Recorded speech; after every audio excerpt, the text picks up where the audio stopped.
కానీ పెట్టుకునేది నుదుటి పైన. విలువ ముఖ్యము కాదు, ఎక్కడ పెట్టుకుంటామనేదే ముఖ్యము. ఉప్పులాగా కటువుగా మాట్లాడేవాడు నిజమైన మిత్రుడు. చక్కెరలాగా మాట్లాడి మోసగించేవాడు నీచుడు. ఉప్పులో పురుగులు పడ్డ దాఖలాలే లేవు, తీపిలో పురుగులు పడని రోజే లేదు. ఏడుస్తూ ఈ లోకానికి అడుగెడతావు, ఏడుపుస్తూ లోకాన్ని వదిలి వెళ్ళిపోతావు. రమ్మన్న సమార్గంలోకి ఎవ్వరూ రారు, వద్దన్న చెడు మార్గాన్ని ఎంచుకుంటారు. పాలు అమ్మేవాడు ఇల్లు తిరగాలి, సారాయి అమ్మేవాడి దగ్గరికే అందరూ వెళ్తారు. పాలల్లో నీళ్లు కలిపినావా అని అడుగుతారు, ఖరీదైన సారాయిలో నీళ్లు కలుపుకొని తాతరు.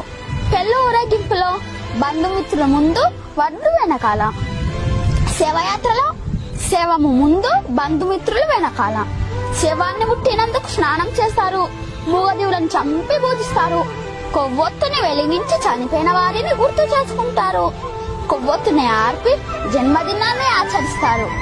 హే మానవ, పుట్టినప్పుడు జాతకము, మధ్యలో నాటకము, చావగానే సూతకము, అయినా గది జనుల మధ్య కౌతకము. కష్టం వస్తే భగవంతుణ్ణి కొలుస్తారు, ఆయనకు రాబోయే కష్టాన్ని ఆపడు.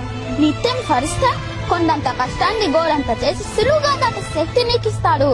నిన్ను కష్టాలు కుంభవృష్టిలా ముంచేస్తే నీకు గొడుగు పెట్టి కాపాడుతాడు, గుర్తుంచుకో.